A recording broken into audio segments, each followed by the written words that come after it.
And welcome back in. Stripe Show podcast on a Tuesday. You know what that means.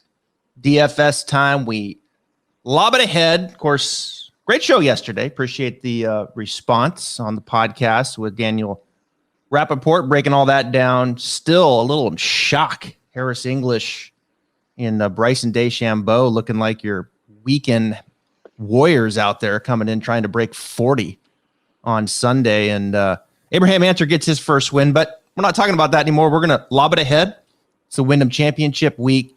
One of my favorite weeks, really. I love this as we get a little bit amped up for the playoffs. We got some names on the line. Names like Ricky Fowler, who is currently sitting at 130th. And how about Matt Kuchar, currently sitting at 124th. There's Adam Scott at 121. My goodness. How about those names down there around the cut line to get into the first leg of the playoffs, which will be next week. And to help us break it down here this week, Wyndham Championship, Sedgefield Country Club. He's back. I got him on his lunch break, folks. I won't let him go. Kenny Kim, how you doing, man? Hey, what's up, Travis? Always fun to be on, ready to talk about this Wyndham Championship. Like you said, a lot to ride on. You got Fleetwood out there outside of the names we talked about. You got Rose outside. So some surprises there. Wow. Fleetwood and Rose, and that's all right. Rose will just do another commercial and pad that account like Ricky and all that. But anyway, Sedgefield, this is it's a pretty easy course, for these guys. This is a little bit of a run here where we're starting to see a lot of birdies. We certainly saw a ton of birdies at TPC Southwind. That's about as easy as you'll see that course play Thursday through Saturday. I've been there and I was like, damn, this course is not that easy. Soft, no wind. Then things picked up. It started to show its teeth, a little firmer, and, Southwind pushed back. Sedgefield, it's right in front of them. It's pretty easy fairways to hit. They're going to get the ball on the green. They're going to have a lot of opportunities here. We've seen guys go well into the 20s, under par. Jimmy Herman, he won this thing last year. JT Poston in 19. Sneds blitzed it in 18. And so we look at this course, Kenny. What are some of the metrics that are you looking at here as guys are going to have to fill it up a little bit here on this Donald Ross design at 7,100 yards? Yeah, I mean, a lot of 150 to 175, a lot of like 8 par 4s from 400 to 450, short iron wedge play. It's like you said, the course is basically right in front of you. I guess, like typical Donald Ross courses, the biggest obstacle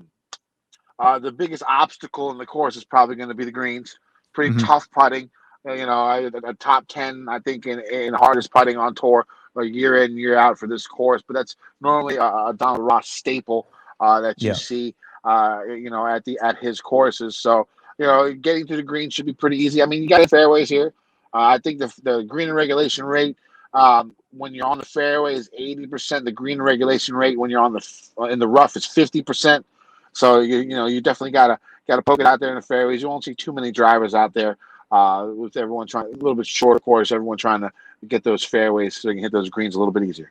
Yeah, I think it's a good point. We saw it last week. We saw Harris English in a lot of 3-woods. Of course, Bryson, tailoring it back a little bit.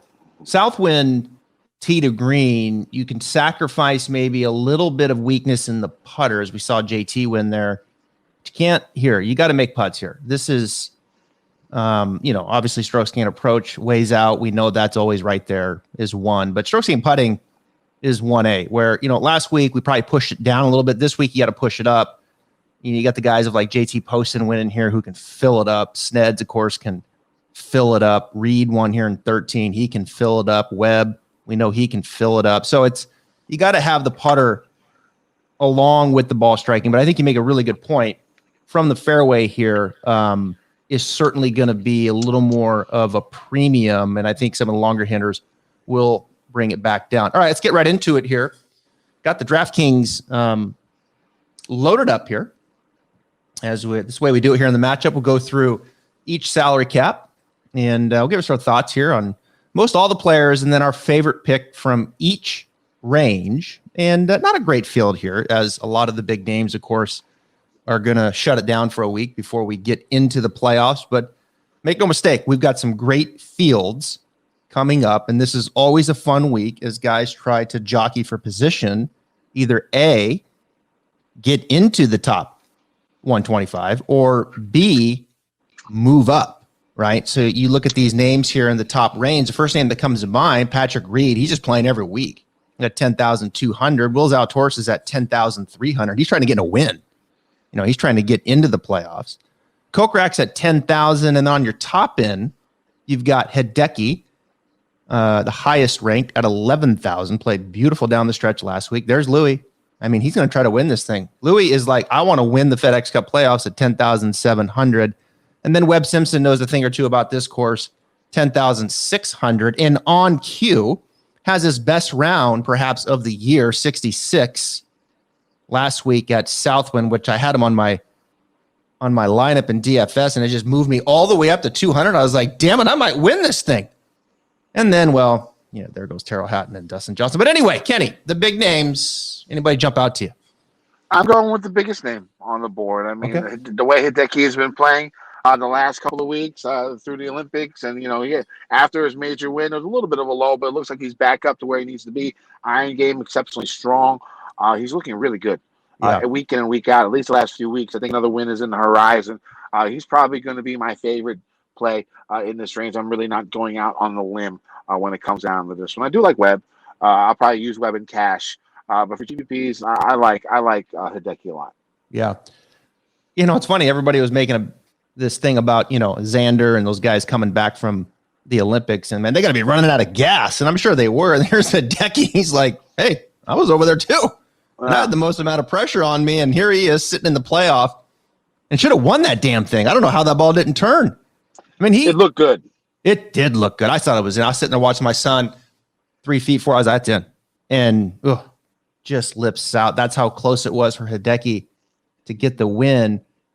But yeah, I agree. When Hideki looks confident with that putter like that, look out. He looked very confident with the putter. So I'm with you there. Louis, you start lining up the strokes gain approach and strokes gain putting, and you weigh those two out. I'm not sure there's anybody better in the field from Louis. It's almost an absolute guarantee he's going to be in the top 10 the way that he's playing. I think Webb's really interesting. I was texting with his caddy, Paul Tesori, last week, and I said, give me a percent of Webb right now healthy. And he said 90%. And I think that kind of played out. He kind of, labored around a little bit, and then he kind of got it going on the weekend. I think Webb Simpson, Kenny, is an interesting name, not only this week. We know he absolutely loves this place. How about this run the last 4 years? Third, second, second, third. Yeah, he got that win about 8-9 years ago too. So yeah, are you buying stock right now for Webb going into the playoffs? I was worried about the way he's been playing. It felt like something was off. I didn't know about the injury. What injury does he have? Do you know? They've been kind of secretive about it. I knew something was wrong. Yeah, I just did because of the way he's been playing, because he hasn't been quite himself, and with a little bit of an injury, aspect, it makes sense. But 90%, if he keeps on getting better, Webb has been one of the, a really good player for the last 3 years. Ever since that Players win, about 2018, he's got a couple of wins since then, a bunch of top fives, a bunch of top tens. He's been a top 20 player in the world since then. If he's healthy, and it was really an injury that was bothering him, he could make some noise coming up in the playoffs. Yeah, it just feels nice round.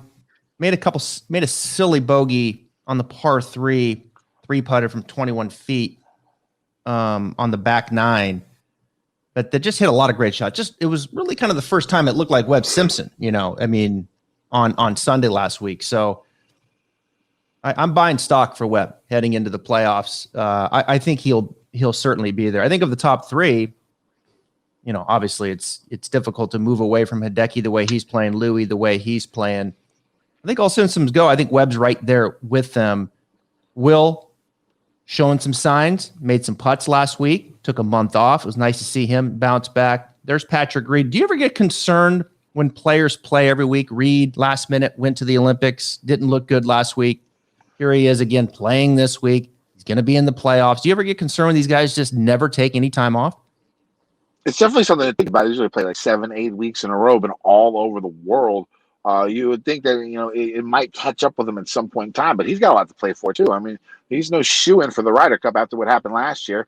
He wants to make that team in the first six be a lot easier and have Stricker come and pick him as a captain's choice, which I think will happen, but you never know, especially how the Ryder Cup ended last time. I think that's one of the reasons why he's playing so much. Mm-hmm. Also, I think he's eighth, ninth in the standings. He needs to make a little bit of a jump. A high place should do it. So I think that's why he's playing so much. Yeah. Yeah, he's interesting here. Patrick Reed, top 10 last year, T22 back in 2019. Kokrak down there. I like Kokrak here at 10,000. He's played well, a couple top 20s, top 15s actually the last 2 years. And when you talk about having to fill it up with a putter, the dude pretty much taught himself how to putt. I mean, I got to tell you, like he put a little extra length on his putter, and all of a sudden, Jason Kokrak's like one of the best putters in the world. And he's pretty darn good off the tee. He's pretty darn good in the approach game. He's won twice. I think in this top shelf here of all these names, I'll lead off a little bit with Hideki at 11,000. I'm probably going to lead off with Webb a little bit. But I think in a couple as well, I'll lead off with Kokrak. I'll give you Kokrak as my guy here in the matchup. And you going to take Matsuyama? Yeah. I'm not going to go shocking on this one. Yeah, but I mean, Kokrak, when it comes to DFS, I mean, he's probably going to be the lowest owned of the group. Maybe him and Reed. I'm not sure. But I mean, it could make a good play. Yeah, absolutely. All right, let's move down to the 9,000. Some interesting names here.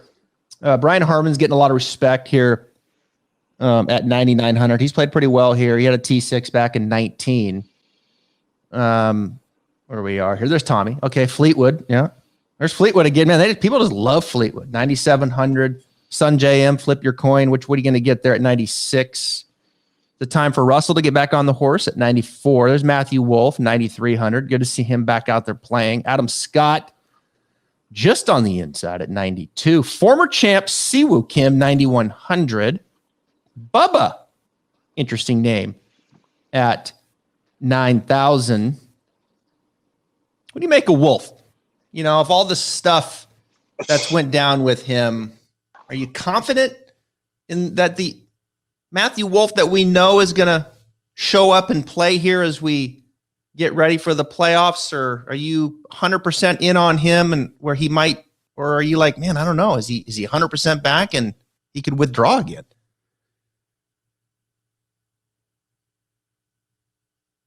Where'd you go? Lost Kenny Kim here. Hold on. Stand by. As we get him back in here, I'll kick us off here with the 9,000. Fleetwood. If you follow me here, with the Fleetwood, everybody loves Tommy. He's a guy that has his short game. His short game has been pretty good, but I think he's kind of overstated a little bit with his ball striking. I ran some models here that I'm looking at. Strokes gain approach last 50 rounds in this field. You look at Fleetwood, he's 103rd. Off the tee, he's 93rd. I mean, he's not even in the top half of the field when it comes to ball striking in the last 50 rounds. Short game, 27th. I've kind of moved that down this week. I don't have a ton of value in that. And then around the green, he's, let's see here, he's 12th and then 50th in putting. So 97 feels a little bit high for me when it comes to Fleetwood. Harman, you're going to get the putter. You're going to get the short game. The question is, are you going to get enough in the approach game? I think you look at Harman here. He's done okay. I think he's an interesting play. And then Henley, strokes gain approach, last 50 rounds, he's number one. So can we get enough? There he is. Kenny Kim is back talking about Russell right now. Last 50 rounds, Kenny, strokes gain approach, he's first in the last 50 rounds when it comes to strokes gain approach. That's a big number. Off the tee, not as impressive. Putting 51st. This seems like a good track for Russell, doesn't it? Russell Henley? I do like Russell. I mean, the iron game's so strong here. Really good on the par fours, really good from 150 to 175, and you're looking at the majority of approaches coming from that range. So I do like Russell. He's actually one of my cash game cornerstones this week for double ups and 50-50s and stuff like that. So I do like Russell a lot for those type of tournaments. Siwoo's coming in there, low 9,000s, hasn't played well the last 3 events. Missed the cut at the Travelers, 58th at the Rocket, 65th at WGC. His putting has been basically comparable to like an 8 handicap. I mean, he is not putting well. And I'm not even sure if this is a typo that I'm looking at. He lost 16.8 strokes approach at WGC. That's not even possible, is it? I mean, he had that 13, right? He broke the record for the worst score on a par 3 ever. So when you go 10 over par in a single hole and you hit the water like 7 times, you're probably going to lose 16 strokes on your approaches. That sounds reasonable, I think. I mean, if you saw the Instagram picture with him and Kevin Na, who flew home together, I mean, Na holds the record for the worst score on a par 4. With that, I think it was a Valspar or Valero when he hit it into the trees and got like a 16. And now Siwoo holds the record for the worst score on a par 3. So the Koreans really doing their thing right there. Koreans coming up strong in those situations. That's unbelievable. Yeah.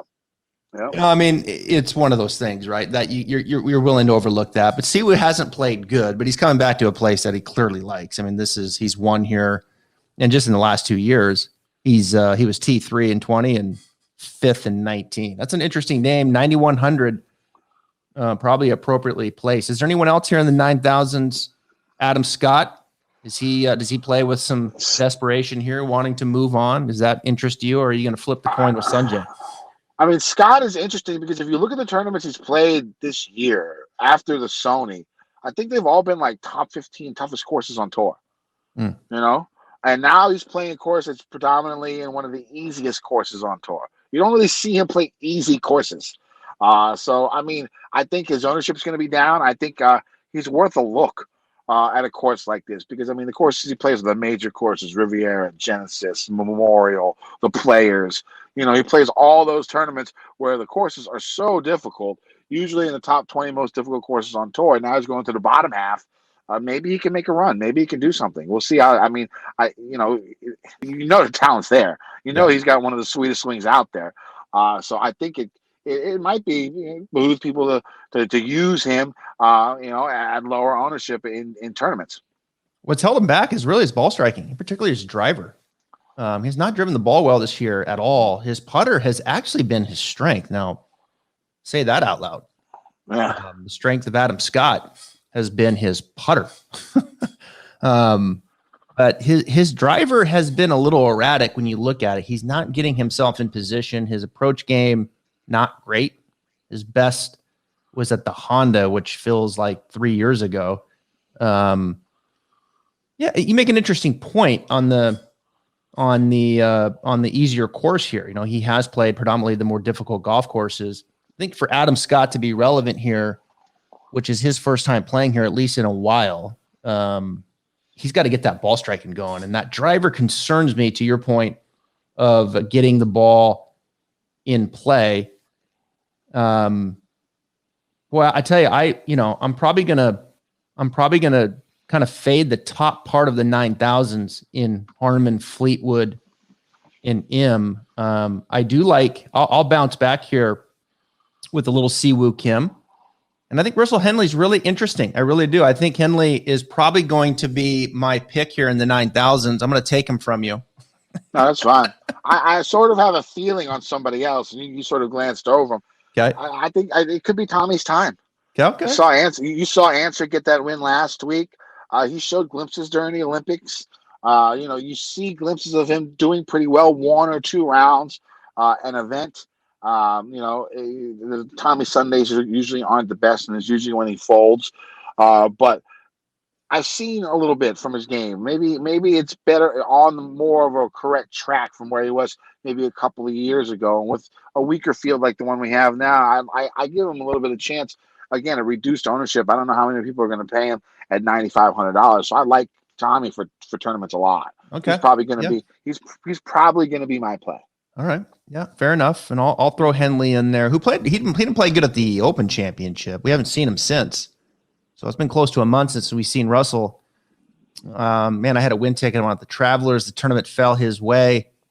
There he is, one back with 4 to play, and he goes double-double. Like, had a couple of those moments this year. Like, what in the hell just happened there? Like, not just bogeys, but like doubles and crazy. So anyway, yeah, I'll get back on Henley. Ball striking machine. Putting has been okay, just above tour average. And, top 10 last year at Sedgefield. So there you have it in the 9,000s. Moving on, 8,000. The big hitting lefty, Robert McIntyre, 8,900. Kevin Na, interesting player here at 88. Gary Woodland, a guy that I've sprinkled a little on to win at 87. Fowler, can he get inside the top 125 at 86? Seamus Power, 85. Sign me up. Kisner, 84. Kevin Strillman, sign me up. 8,300. Munoz, 82. Schwartzel, sign me up. 81. Justin Rose, you can have him at 8,000. EVR coming off the win. The Barracuda, 8,000. Take me somewhere. Kenny Kim. I mean, the 3 guys that stick out to me, 2 guys are Charles and Kisner. Charles is my favorite play in this range. I'm just going to go ahead and put that in right now. I do like him. He's coming off the top 5 finish here recently. He's making a ton of cuts. Yeah. I think he's playing some of his better golf that he has in the last couple of years. You really saw a downswing from him here for the last few years, but it looks like it's coming back up. Just looking at his iron games improving, tee to green has really improved. Par 4 scoring, very, very solid. So I like Charles a lot. He'll be my favorite play. Kisner makes sense. And I'm on board with Ricky this week. Last time out, you saw a little bit of a glimpse for maybe 2.5, 2 3/4 rounds. He was on top of that leaderboard before his collapse. But you really saw good play from him in that time. It wasn't just all putter. His iron game was looking good. His off the tee game was looking good. So there was that glimpse there for him. And let's see if he could put 4 rounds together. I agree with all that. Everything you just said is like right here on my pad, basically. It's like you just read it off my pad. Totally agree with all that. I think Ricky's in for this week. Seamus Power hasn't finished outside the top 20 since May 16th. He looks good. That win was nice a couple weeks ago. He looks good. He is playing some golf, this guy. And, of course, got his win at the Barbasol, right? We know that. That was the last time we saw him. Man, that was, speaking of meltdowns, right? We've seen some meltdowns here. JT Poston that week. Oh, yeah. Seamus gets in. We've seen some guys melt late on Sunday, and we saw it again last week. I love Seamus. I have for a while. I think he's very, very solid player. Wonderful putter.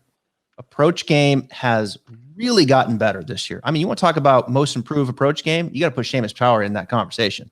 His short game is solid. His driver can get a little clunky, but he's driven the ball very well as of late. So I am all in on Mr. Seamus Power. I'm all in on Fowler. I am going to play Woodland some this week. Woodland's just an interesting player and guy to me. He's such a good dude, and he seems to like bounce around a little bit with coaches, and I think it kind of sets him back a little. But I'm going to go in. This is the first time Woodland's played here in quite some time. He's trying to improve his status. I think he's a guy that can go here as well. Kevin Na, I think, is another interesting name. You have any interest in him? He hasn't been here in 3 years, but when he was, Kevin Na was T4 in 17 and T10 in 16. Could this be another like hot hand for Kevin Na, and all of a sudden he's up 3 with 4 to play? The thing about Na is you never know when he can come on. What does he have, like 4 or 5 wins in the last 4 years? I think a win a year. And the thing is, his form doesn't have to be good for him to win. That's why it's sort of scary fading him in DFS, because you just never know about his game. He can just play so poorly. And then all of a sudden just turn it on for one tournament and get out there. That putter gets hot. He walks him in. I'm not specifically sure if I'm going to use him this week. He's on the list. But you can't play everybody when it comes down to it, Yep. So we'll have to see where it goes. I'm playing Fowler. So I will see how it goes. It's possible though, because I always like rostering Kevin now because the win equity is so high for him usually. Because yep, that's just the way I think about him. So in the 8,000s, Fowler is going to be on your card, and Kisner a little bit as well. Yep. Okay. And then Charles, my favorite. Yep, Schwartzel's the fave. So Schwartzel's the guy. You're going to give me Schwartzel here out of the 8,000s. I like that. Yep. Got to be, I'm sure, a little hangover here for EVR. Tough after you win. Rose is not interested in playing professional golf right now, if you ask me. I think in my power, I'll be playing a little of him, and I think I'll go Fowler as well. So I'll give you Seamus as my guy, as the top guy here in the 8,000s. All right, good stuff. Moving on to sevens. Go one by one now. So I'll give you a name. Just stop me.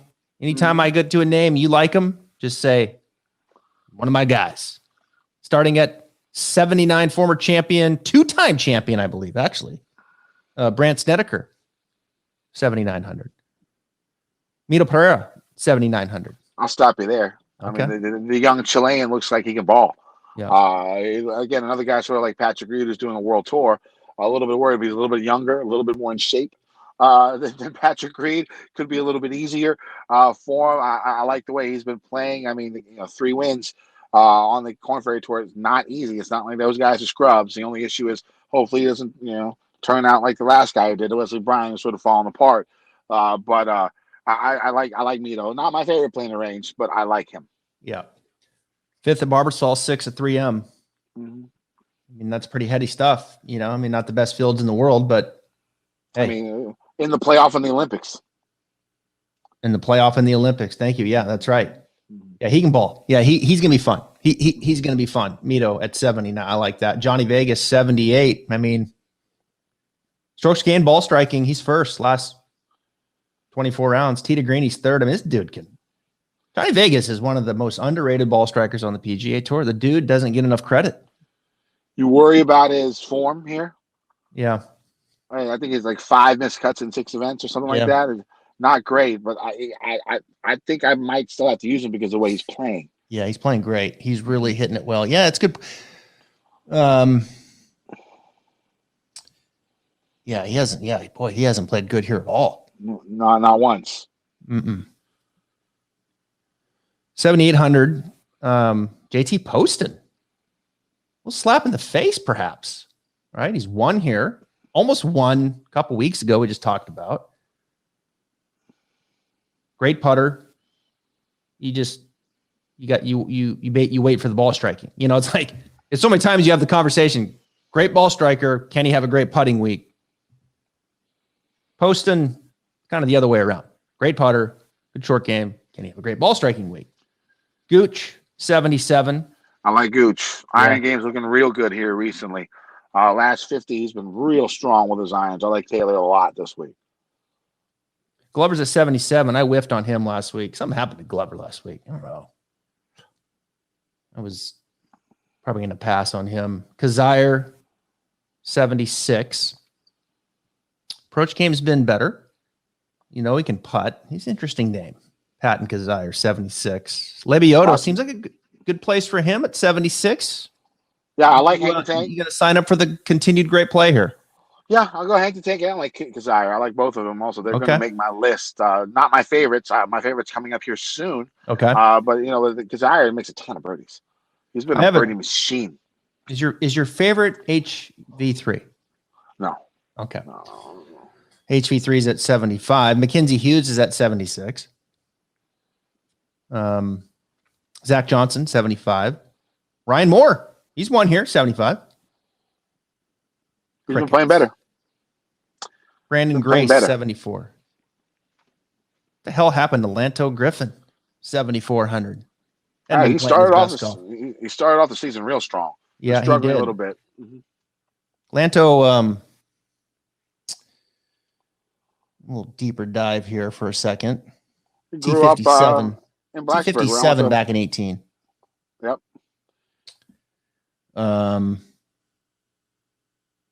Lebioto, he's made the cut here a couple times, coming in a different player. Patton, he usually makes the cut. Of course, Ryan Moore has won T6 back in 2018. So yeah, a lot of for me there. I'll probably keep going. I'm with you. I like Mito, and I like Gooch. Those are the two that I've had circled thus far. Continuing on, Ches, There 74. he is. There's my guy. That's your guy? Okay. That's my guy this week. This iron play has been so exceptional. In his probably last 8 to 10 starts. It's been so strong. He's really good from 150 to 175. Hits a ton of fairways. Everything I'm looking for this week on this course, he fits that profile. I like his price. Ches is my favorite play for tournaments in this range. He was 11th at the 3M, at a top 10 at the John Deere, or top 20 at the John Deere. Can you get that good putting week from Ches? Can you just give me some fire, Ches, with that putter? There he is, 74. CT Pond is 74, the bronze medalist. A good course for him, not too long. Doug Gim. He came runner up the Sneds a couple years ago, if I'm not mistaken, CT Pan. He did, yeah, that's right. Back in 2018. Mm-hmm. Made the cut last year, T69. Seems like a good place for CT. I think I'll play him a little, 74. Doug Gim, 73. Doug Gim ever going to figure out that putter, you think? Ever? I don't know, man. His ball striking is great, but that putter is so bad. It looks like me when I putt. And we have the same last name. We do have the same last name. Gim is, there's no hard K in Korean. So Kim and Gim, same name in Korean. Okay. Mm-hmm. Gosh, it's got to be frustrating. Then I mean, just to know that you're one of the world-class ball strikers and you cannot even sniff it with the putter to play with these guys. I mean, don't get me wrong, but like he knows he's holding himself back in such a huge way because he's got the most important part figured out, which is hitting it. You got to win in the approach game, and he does. And if he's just average at all, like he's first, and he's up there with the putter. Got to be frustrating. Adam Shank, 73. I like beautiful Shank. Last week. I like Shank. You like Shank here? I do. Yeah. He's had a couple of close calls. What was he? 54-hole leader last week. He was, yeah. Mm-hmm. Yep, I like Shank too. I think Shank's a little bit of an underrated ball striker. I think he's in certainly that upper echelon here coming in when it comes into the approach game. And I think his putter is in the upper echelon as well. Yeah, I think Shanks is a bit of a sleeper there at 7,300. Rogers is probably the better putter of Shank, but doesn't hit it anywhere near as good as Shank. Rogers, beautiful swing, but strokes gain approach always struggles. It's fascinating for me with Rogers how good of a golf swing he has, but yet lives at the bottom of strokes gain approach. Sabatini, bronze medalist. Want any part of that? 73. He's got to be confident going in there. I don't know if I'm going to roster him, but he's got to be confident. I'll roster Kirk at 72. Yeah, I can see this is the Chris Kirk course. Yeah. I can see that. Yeah, I'll play Kirk. Give me some Kirk. Give me some Shank down here at the bottom. Joel Damon, 72. Playing some good golf. He heard me on Sunday this past week at the Barracuda. I thought he could pull it off. He hurt you. Yeah. Yeah. It's tough to come back from that, isn't it? Like you just get like, okay, I'm gonna rest on him. Then he opens with 65, right? There's Haggy. So what I did, I had like all the top five guys in the WGC, and I doubled them with Dahmen. And so I had answer, but I didn't get the Dahmen part. And it was just a dumb, silly bet just to get some more juice on Sunday, but it didn't work out. Going back to the previous here, Kirk had a top 20 here back in 2018. Sabatini's had 2 top 10s here in the last 4 years. Yeah. Like I said, he's going to be confident. Yeah. Give you a lot to think about here on the matchup. Wow. Sabatini playing well, likes this place. Okay. I still think I like Shank more than Sabatini. All right, here we go. There's Brendan Hagee. Yeah. Dylan Fratelli. Yeah, 72. Luke List. You do enough for the putter? Luke List get it to 20, 21 under? He can. Huh? Luke can. He's got that skill. Yeah. It just comes down to the putter with him. And, I mean, the talent level is so sky high with Luke List. Yeah, he's long and he's a good iron player. Real quick here on Luke. Let's into a bit of a deep dive here. Hadn't played well here. Missed the cut a couple times. He made it last year at T66. Putter's just kind of, it's feast or famine. I mean, you'll go from -4, -3 to +2, and but he kind of lives when he lives in that -3, 4 range, and that's not going to get it done here. Bo Hogue, good ball striker. Brendan Todd, great putter. Todd's interesting here, isn't he? He hits a ton of fairways. That's for sure. And that's what you need. My co-host, Tyler, on the Fantasy Golf Degenerates pod, he talked him up a little bit. I'm not sure if I can get on board. Yeah. I'll probably wait on that as well. Keith Mitchell, he'll hit the fairway for you. Strokes in off the tee, last 50 rounds, he's third. Then he's 111th in approach. Sepp Struck is 71. I'll give you Ryan Armour at 7. Yeah, I like him. I like Ryan Armour a lot here. Yeah, the short par 70 courses seem like his thing. Yeah. Him and Brian Stewart, who I like when we get down to the 6K range, it's sort of like their jam. Brian Stewart, Armour, and Garnett. Short par 70 courses. Those are your guys. Okay. Those are the guys on the short par 70s. Mm-hmm. I like what I'm seeing with Ryan Armour. I'm definitely playing him a decent amount here in the 7s. Aaron Wise at the 7. Off the tee, check. Approach, check. One of the worst putters in the field. Check. Horrible. Mark Hubbard, 7,000. I could play Mark. He had a little run earlier in the season. I don't know if I can jump back on quite yet, though.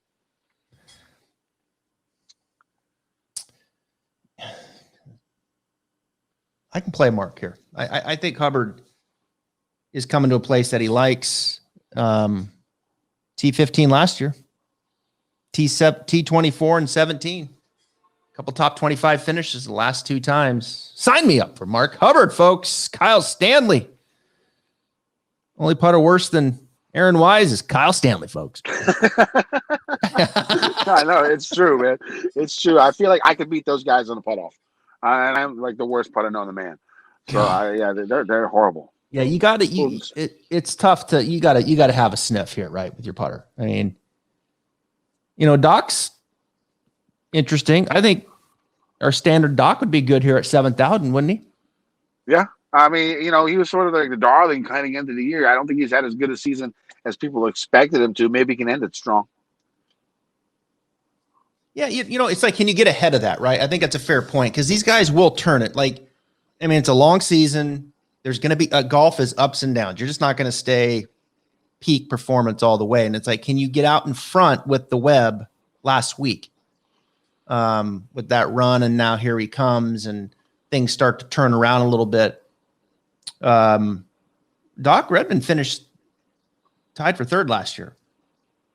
So I'll take a little deeper look at him as well. So those are some names in the 7s like to go through there because you got to win in this area. And there's some yay and nay from Kenny and I. All right, 6,000. We'll give you 2 names each. Kenny, you go first in the 6,000. Give me a name you like. I think I already went over him. I like Stewart, Brian Stewart a lot. It's short par 70 courses sort of seems like his jam. So I do like Stewart in that situation. Let me pull him up here real quick.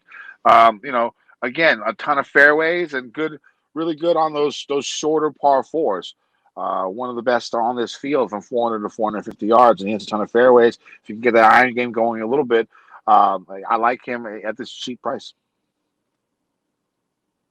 Brian Stewart, short par 70s. That's his That's his guy. I The feel other like two that's were my Mark Hubbard and no, it was Armour and Garnett. or Armour and Garnett. Yeah. I threw Hubbard in there as a player to like. You need someone to make the cut, folks. Need someone to make the cut here. I've kind of changed my as I'm looking here. I'm kind of I had one down and now I'm questioning my because I usually err the other way, but I'm gonna go to a guy that's played Sedgefield pretty well over the years. And that is Denny McCarthy at 6,400. I'm going to lean on the putter a little bit here, and see if we can get the approach game. You know, he's come here and he seems to hit the ball better here. So I think when I see that, you know, guys that maybe don't excel as much overall in the ball striker, he certainly gives up distance, but you can see an uptick here in certain courses. So sight lines, things match up for him. I'll give you McCarthy at 64 and ride the putter to make it cut. And how about a T24? How's that sound? T24. He'd probably be happy with that the way he's been playing recently. I mean, he was T9 here last year. Mm-hmm. He was T22 the year before. So yeah. Horses for courses, Denny McCarthy. Who else you got? Give me one more name. I like Roger Sloan. I like the Canadian here in this field. He has. I'm not really into the, you know, Bubble Boy FedEx Cup, you know, narrative, but you know he's on that list. But you know, iron game, you know, well above average. Good on shorter par fours. You know, he's been a little bit up and down, but he still makes a fair amount of cuts. So I like the Canadian Roger Sloan a little bit. A lot of models like Roger Sloan, don't they? Mm-hmm. The name that kind of spits out. All right, I'll give you 6,200 all the way down to Chris Baker. Okay, birdie maker. Yep, he makes a lot of birdies. Kind of un-Chris Baker light. His putter hasn't been as good in July, so we turned the corner to August here, and great putters they're gonna turn around. And why not? Back to a course that he likes. Top 20 last year. Chris Baker, 6,200. Sign me up. So I kind of went to the Sedgefield guys, leaning on the putter a bit, which is a little unlike me. And but guys that tend to hit it better here overall. So Chris, Southern guy, makes sense for this course. Beach, fast Bermuda greens, smooth. I think that's the kind of place he likes. Kenny, you're the best, man. This is good. Touched a lot of names. Wyndham Championship. Ricky Fowler makes it into the top 125. What do you think? I'm with you. Yeah, I agree. Yeah, I do too. I think he's going to get in. Top 10. I bet him at what 55-1 to top 10 to win. Oh yeah, I was going to say yeah. To win. Can't 55-1 top 10. 55. I think everyone's if Ricky Fowler wins this, what a send off into the playoffs. I mean. The tour would be great. All right, man. Best of luck. Let's get these boys to the finish line, and I'll let you go back to your day job now and have your 5-minute lunch break that you've just given me 45. Thanks. Okay, Thanks. I appreciate it. All right. Bye-bye.